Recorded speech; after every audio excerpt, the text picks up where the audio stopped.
Halo, halo. Halo Indonesia. Hari ini kita bincang-bincang santai nih. Kebetulan udah hadir sahabat-sahabat saya. Ada Bang Roni.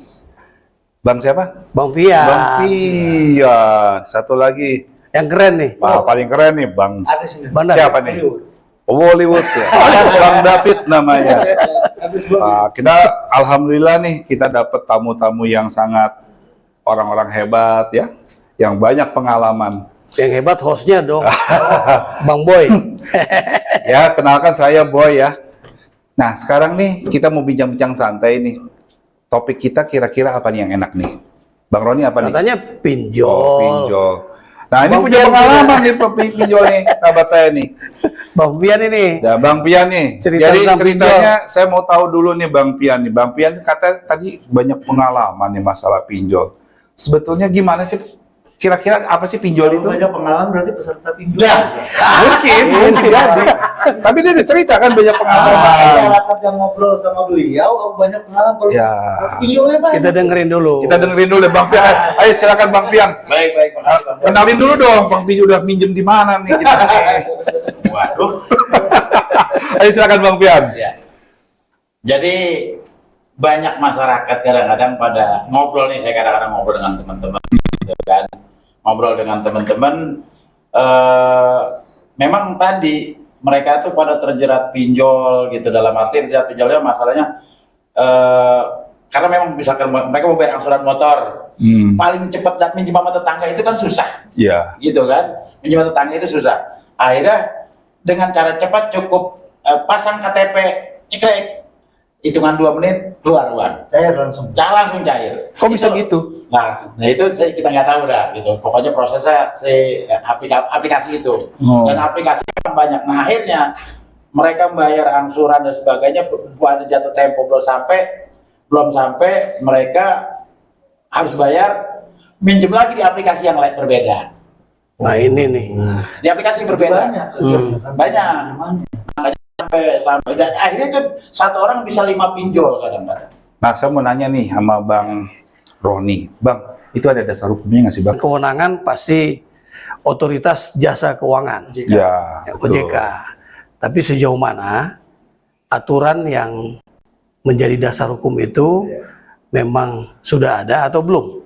Nah ini yang perlu kita berikan wawasannya kepada masyarakat, karena kita tahu undang-undang perbankan saja melarang melakukan kegiatan serupa. Saya kira OJK kan juga punya kewenangan untuk melakukan penegakan hukum karena dia PPNS juga, ya. Nah, bagaimana juga aparat penegak hukum yang lain bisa membantu ketika masalah pinjol ini dari awalnya juga belum jelas. Atas nama si A, saudara Anda, tolong bayarkan utang. Di telepon saya ribut sama mereka. Kenapa? Jadi ternyata trik mereka itu biar kita dipaksa suruh nekan, berarti kita kurang nggak nyaman ya. Karena kita ditelepon sama debt collector kan, biar kita kesel sama si peminjam. Jadi kan lu mau gimana sih, nama gue telepon gue bayar dong gitu, biar jadi begitu. Jadi bentuknya psikologis. Ya begitu. Itu dia namanya secara psikologis. Nah, saya mau nanya lagi. Kalau gitu kita bisa lapor nggak ke penyidik? Iya. Itu yang paling penting. Saya dulu ingat ada salah satu tokoh nasional. Yang mau kita dilaporkan bilang, apanya? Ini kan dia neken-neken kita. Iya. Debt collector. Debt collect, ya baik itu perusahaannya dan Perusahaan yang Nah, menyelenggarakan pinjol ini. otomatis kan dia yang nelfon kan bukan perusahaan, debt collectornya. Kolektornya. Nah, kita bisa laporkan nggak itu? Karena terus terang aja, semenjak kita pinjem, kita kan nggak punya dasar hukumnya. Kalau kita pinjem uang ke bank, jelas lah ada kontrak perjanjian yang kita tanda-tangani. Kalau itu kan enggak. Kita nggak tanda tangan. Kita nggak ada tangan, ada nggak ada apa. Bahkan dulu ada salah satu tokoh nasional bilang, ya sudah kalau pinjem mau saya bayar nggak apa-apa. Nah, mungkin dia hanya menekan kita dari psikologis dengan cara dengan model begitu. Nah, sekarang pertanyaannya nih, abang kan orang yang paling saya tahu nih, kira-kira nih, ya bisa nggak tuh kita ngelapor rakyat-rakyat kita seperti kita orang ini nih, ngelapor ke penyidik? Bisa dong, kalau memang ada ancaman, ya pasal tentang pengancaman kan juga ada di KUHP. bisa menjadi dasar hukum apabila itu sudah mengganggu kenyamanan, bahwa perbuatan dari debt collector ataupun penyelenggara pinjol ini kemudian mengganggu kenyamanan, kan kita bisa melapor. Minimal antisipasi pemberian keamanan pada mereka. Nah, bagaimana kaitan dengan Kemkominfo ya untuk juga mengawasi Nah ini yang nggak ada. penyelenggaraan situs-situs pinjol ini ya. Ini nggak ada. Ini kan sekarang pinjol makin lama makin banyak deh. Pinjol A, B sampai Z. Banyak yang beredar. Dan ada dua kategori kan. Tuh. Satu yang terdaftar di OJK, terdaftar loh. Ya. Dan yang tidak terdaftar. Nah, terdaftar ini kok bisa terdaftar gitu loh, pinjol ini gitu kan, yang jelas-jelas udah pinjol ini menyusahkan masyarakat kan gitu. Di samping menyusahkan paling mudah sih. Paling mudah. Membantu masyarakat. Membantu masyarakat juga ya. Ujung-ujungnya Solusi juga dong berarti kan. Iya. Kenapa bisa jadi terdaftar di OJK ya gitu? Sesuai syarat ketentuannya masuk nggak sih gitu? Karena dia kan bukan lembaga pinjaman atau bank. Itu yang Ya, ini yang memang juga ya? perlu kita juga pertanyakan kepada OJK, Iya, iya. aturan yang menjadi dasar hukum, sehingga ada yang terdaftar, ada juga yang tidak terdaftar, bagaimana pengawasannya, bagaimana proses penegakan hukumnya, Betul. ya, bagaimana mengamankan masyarakat agar tidak terjaring hal-hal yang merugikan mereka. Walaupun juga masyarakat membutuhkan itu. Pinjaman online itu kan sangat mudah ya. Persyaratannya seperti apa yang sudah kita tahu selama ini? Dia Bang Pian yang tahu ini gimana nih? KTP. Nah, Foto selfie dengan KTP. Nah itu bisa nggak tuh? Mereka cukup fotokopi. Dan satu lagi. Buat foto dengan Kalau saya dulu pernah minjem uang ke bank, itu kan prosedurnya macam-macam. Bahkan ada survei, ada boroh, apa-apa yang sebagai dijaminkan. Ini kan nggak ada.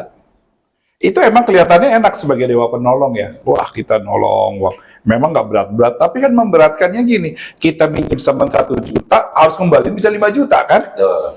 Wah kalau udah gitu telat 1 hari aja, ya aduh yang namanya debt collector nelfonnya udah kayak macam-macam maki-makinya. Dan yang lebih parah lagi nih, ini temannya Bang Pian, seluruh phonebooknya dikirimin bahwa yang bersangkutan ini maling lah, nggak punya utang banyak lah, dengan kata-kata yang nggak enak. Nah makanya saya bilang dalam hal ini terus terang aja nih, pemerintah kok diem aja ya? Maksud saya tuh harusnya kalau model begini ya saran saya sih udah berantas aja deh, jadikan itu terlarang di Indonesia. Tegas. Kalau gini kan dibuat kayak abu-abu. Memang ada himbauan, tapi kalau nggak ada pelaksanaannya. Nah ini Bang, Abang kan mungkin deket nih sama orang-orang di atas nih. Bisa dong nyampein. Kalau kita nih, apalagi dia jauh Bang. Tiap hari ada di warung kopi. Dialog kita ini kan juga menjadi bagian penyampaian informasi pada pemerintah, tentu OJK dan juga mungkin Bank Indonesia ya, bagaimana melakukan pengawasan terhadap ya penyelenggaraan pinjol ini.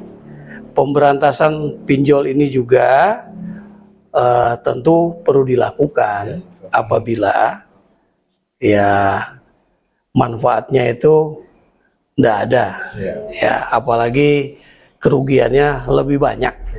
Ya lebih banyak modorotnya dibanding manfaatnya kan, benar nggak Bang Pian?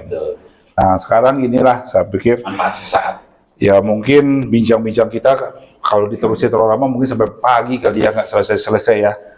Saya rasa. Kira-kira nih menurut Bang Roni, ya Bang Roni kira-kira himbauan kepada kami ini nih, rakyat-rakyat kita nih, apa nih kira-kira nih kita harus bicara apalah kita nih? Tiap hari di handphone saya nih, pinjolnya banyak. Iklan banyak. Iklannya banyak nih. Selang ada yang Kok iklan ini kok dalam hal ini kok pemerintah kok nggak ada gimana ya? Harusnya katanya satu sisi ini diblokir, tapi tiap hari ada aja. Mungkin gini, sebenarnya kan pemerintah ada program-program pemberian bantuan untuk UMKM. Mungkin program seperti inilah yang bisa dijangkau oleh masyarakat. Nah, UMKM ini apakah dari Kementerian Koperasi dan UMKM yang bisa membantu Nah, ini yang perlu kita suarakan pada pemerintah. Tentu menghadapi pinjol tidak bisa diselesaikan oleh satu kementerian. Ya, lintas kementerian ini bisa secara komprehensif bagaimana menyelesaikannya. Ya, tentu persoalan kebutuhan untuk ekonomi masing-masing keluarga, antara lain memperkuat UMKM. Ya, penyelenggaraan ojek, Grab dan sebagainya itu juga kan bagian dari upaya pemerintah memberikan kesempatan masyarakat untuk bisa berusaha. Mudah-mudahan aja Bang ya. Tapi kadang-kadang susah sih Bang. Sekarang kita lihat aja UMKM nggak pernah ada di aplikasi. Nggak pernah coba Abang periksa di handphone. Ada nggak UMKM pemerintah mengeluarkan? Nggak Lebih ada. banyak iklan pinjol. Nah itu dia. Jadi online. Di sini laporan pemerintah tuh harusnya kalau menurut ini kita dari rakyat nih, benar nggak Bang Pian? Harusnya pemerintah begitu ada pinjol langsung diblok, sehingga tidak ada lagi yang ini kan mohon maaf ya penonton, ini tawaran setan kan ibaratnya kan menyuarakan untuk kita pinjem. Di satu sisi kita rakyat kan butuh makan, itu Bang. Kadang juga program-program pemerintah juga tidak sampai ke masyarakat. Iya. Gitu. Iya. Itu yang harus lebih giat lagi pemerintah untuk menyuarakan program-programnya kepada masyarakat. Betul. Saya kira ini diskusi kita memang sudah cukup, Bang Boy. Nanti kita lanjutkan lagi. Oke Bang, saya tahu nih Abang sibuk ada acara lain. Bang, terima kasih Bang ya atas penjelasannya Bang. Tapi jangan bosan-bosan kalau saya undang lagi Bang. Harus loh. Oh iya, soalnya undang Bang Roni kan susah. Kalau Bang Pian mah kapan aja diundang deh. Dah. Saya mah jam 2 malam gitu telepon kita berangkat. Berangkat apalagi dia nih. Udah Kalau Mas terkenal. Lutfi nggak apa-apa. Kalau saya Oh gitu ya. Bollywood. Kenal nih teman saya nih. Kita film Bollywood gitu. Oke, saya rasa gitu dulu Bang. Terima kasih semuanya Ya, atas terima kesempatan kasih. ini. Sampai jumpa lagi ya. Halo Indonesia.